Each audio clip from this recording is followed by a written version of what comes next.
प्रभु मैं तेरा तेरा तेरा, तू मेरा मेरा मेरा, मैं तेरा तेरा तेरा, तू मेरा मेरा मेरा।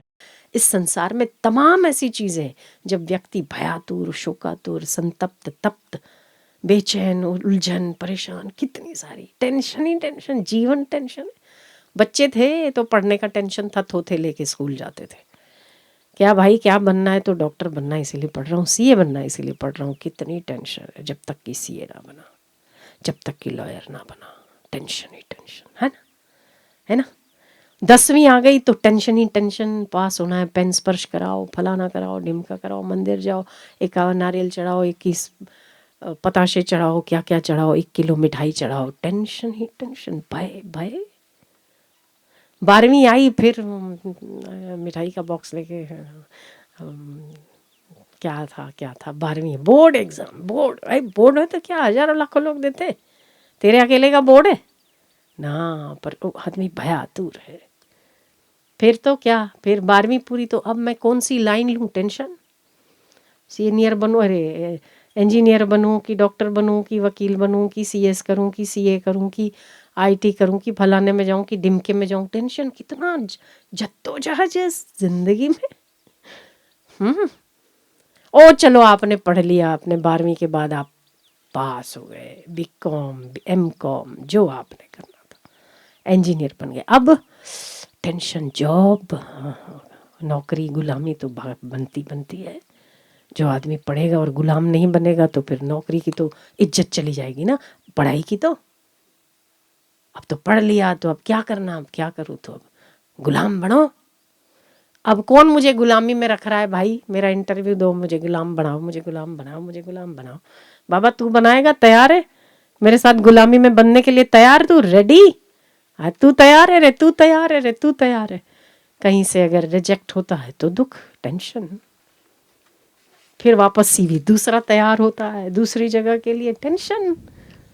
ओह हो, अब चलो आपको 25,000 की नौकरी मिल गई, बहुत अच्छा, बहुत खुश बहुत खुश बहुत खुश। फिर आपकी दूसरी टेंशन चालू हो जाती। कैसी? शादी तो होनी चाहिए ना, टेंशन। जिंदगी टेंशन का पीछा नहीं छोड़ती, कि टेंशन जिंदगी का पीछा नहीं छोड़ता। समझ नहीं आता, एक दूसरे के पीछे है। टेंशन पीछा नहीं छोड़ता, भय पीछा नहीं छोड़ता। लड़की अच्छी मिलेगी कि बुरी, घर के 2 घर करेगी या संभालेगी, मेरी माँ को संभालेगी या गाली देगी, पता नहीं, पता नहीं। जिंदगी है, रिस्क ही रिस्क है। ये जीवन है, रिस्क ही रिस्क है। रिस्क तो लेना पड़ता है ना, है ना भाई।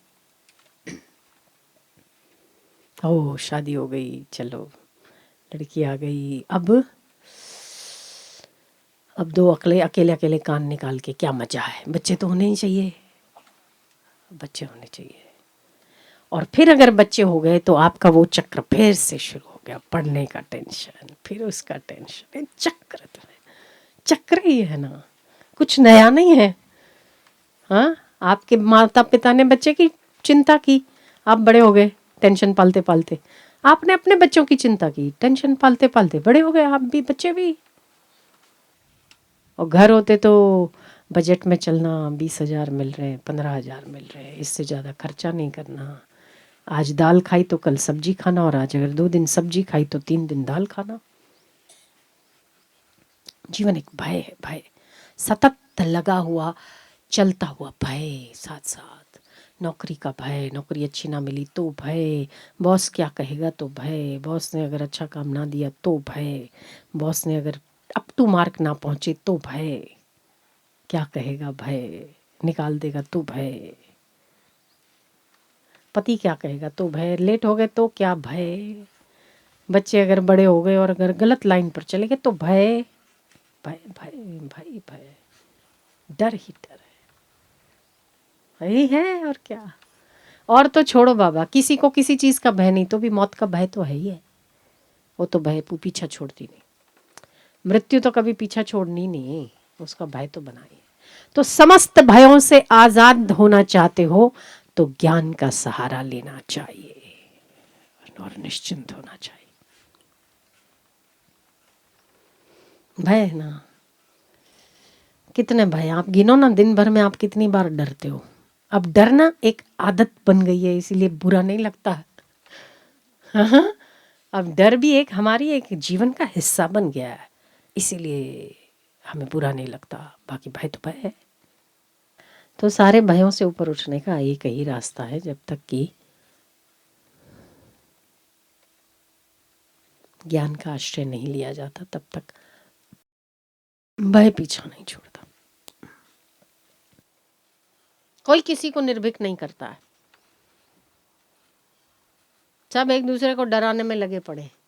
ऐसा होगा तो ऐसा हो जाएगा, तो ऐसा हो जाएगा, तो अरे ये कर देंगे तो ये हो जाएगा। तो और यहाँ तक कि आप अगर मंदिर से गुजर गए ना, तो आपका मन भी एक डर देता है, अरे हनुमान जी को ऐसा नहीं किया तो, और कुछ गड़बड़ आगे एक्सीडेंट हो गया तो जाते। आपका मन ही भय बना देता है। और अब तो भय कम थे तो व्हाट्सएपों पे भी भय चालू हो गए, 10 जन को फॉरवर्ड नहीं किया तो शाम तक बुरी खबर आ जाएगी। हाँ? और कम पड़े थे मूर्ख कहीं के उल्लू बनाने वाले लोग। देखो आप आज ये वाला न्यूज़ 17 जनों को फॉरवर्ड करो, शाम तक घर में कोई अच्छी खबर आएगी। तो वैसे ही मतलब फॉरवर्ड किए बिना आज तक जीवन में कभी किसी की अच्छी खबर आई नहीं। जब व्हाट्सएप पे नहीं थे तब किसी के जीवन में अच्छा कुछ हुआ ही नहीं था। व्हाट्सएप आया तो ही 10 जन को फॉरवर्ड करने से अच्छी खबर आएगी। सब भय भी, डॉक्टर तो डॉक्टर भय बना, ये नहीं करोगे तो अटैक आ जाएगा, फलाना हो जाएगा, 6 घंटे में मर जाओगे, 6 महीने भी नहीं जियोगे, 6 घंटे में पाइप निकाल देंगे तो ऐसा हो जाएगा, वैसा हो जाएगा। हा हा हा। हम अब तक तो समझते थे कि जब तक भय होता है ना, तब तक व्यक्ति प्रीति करता है, भय से ही प्रीति करता है। आपको जो नरक का भय दिखाया है ना परमात्मा ने, जो गरुड़ पुराण में लिखा है कि उसको है ना, जो व्यभिचारी होते हैं, जो ऐसा करते हैं, जो गलत रास्ते पर चलते हैं, उसको बड़ी कढ़ाई, उसमें तेल उबलता हुआ, उखलता हुआ तेल, उसमें आपको डाल देते। बाप रे बाप, अच्छा कर्म करना चाहिए। भय तो, तो जब तक कि परमात्मा के रास्ते पर चलने वाला भय पैदा होता है तब तक तो ठीक है, खुद ज़रूरी है, क्योंकि आप आखिर तो अपने कल्याण के रास्ते पर चलते हो। पर ये जो सब भय छोटे मोटे छुटके पुटके, इनका क्या इलाज है? व्हाट्सएपों के 10 नामों को फॉरवर्ड नहीं करने का क्या इलाज है? आपको अगर जिंदा रहना है तो आपको इतने 6 लाख रुपए भरने ही है, तो डॉक्टर आपको जिंदगी देंगे। इसका क्या ऑप्शन है?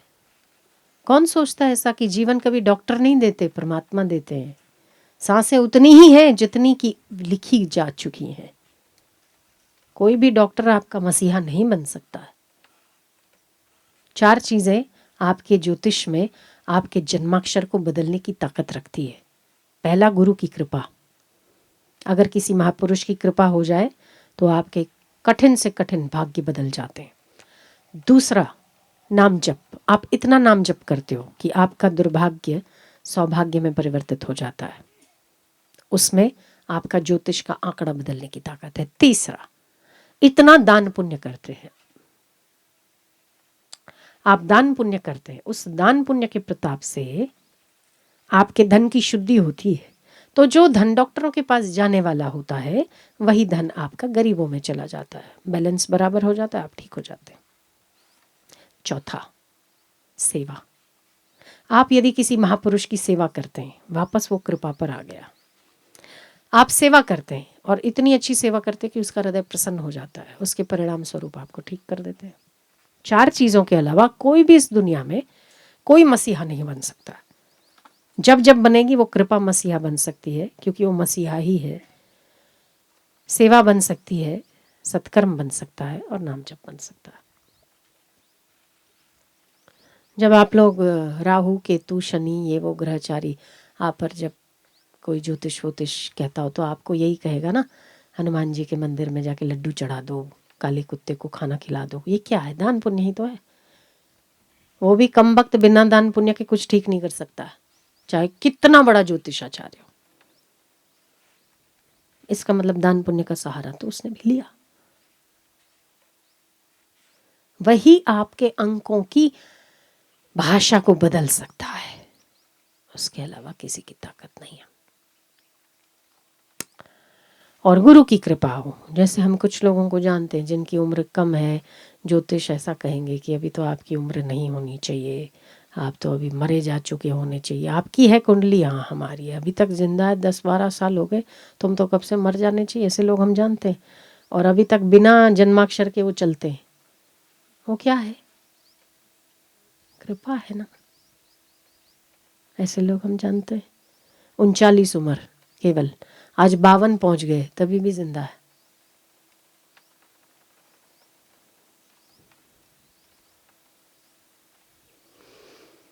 तो कृपा है ना।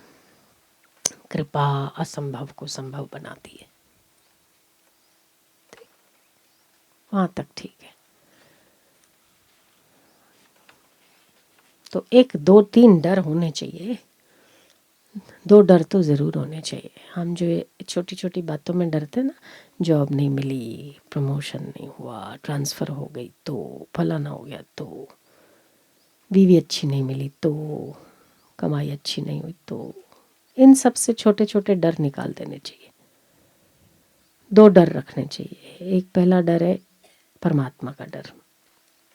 ऐसा कोई कृत्य ना हो परमात्मा को मुंह दिखाने के लायक ना बने। कर्म ऐसे हो कि ईश्वर को शक्ल दिखाई जाए, पहला डर। दूसरा डर गुरु का, हरि डर, गुरु डर। डर का भी विधान है, अनुशासित डर हो, डर भी हो, अनुशासित डर हो। ऐसे बेफाम डरते थोड़ी रहना होता है, जीवन है डरने के लिए थोड़ी है। गुरु का डर हो। गुरु का डर क्या हो वहां पर भी, कि परमात्मा को तो हमें बाद में शक्ल दिखानी है, पहले किसको दिखानी है? अगर यहाँ पास हुए तो वहाँ पास होंगे, यहाँ फेल हो गए तो वहाँ 2 चौकड़ी पहले से ही तैयार मिलेगी। डबल, एक नहीं डबल। 10मां पास थी तो 12मां पास थवाए, डायरेक्ट न थवाए 12मां पास। तो अगर यहाँ का वीज़ा लगा होगा ना तो ही फॉरेन जाया जा सकता है। तो अगर गुरु का पासिंग मार्क है तभी ही आगे मार्कशीट जाई जा सकती है। અહીંયા ન હોય પછી મેળ ન પડે, પાછો જવાય। ત્યાં જઈને આવ્યા છો? જકાત નાકું પાસ કર્યું ત્યાંથી એમ કેમ ના આવ્યા?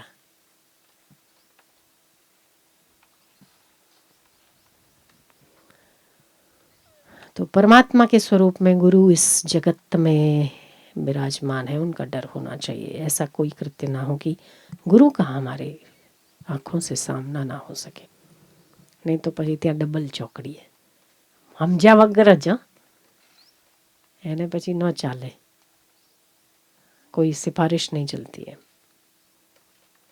नहीं, तूने मेरे स्वरूप में, मैंने तुझे परमात्मा स्वरूप में गुरु दिया, तूने उसको खुश नहीं किया और चला आया इधर, जा रहे। तो हरि का डर हो, गुरु का डर हो। जगत में समाज में रहते हैं तो समाज की मर्यादा हो, इसके अलावा किसी भी चीज़ का डरना नहीं चाहिए।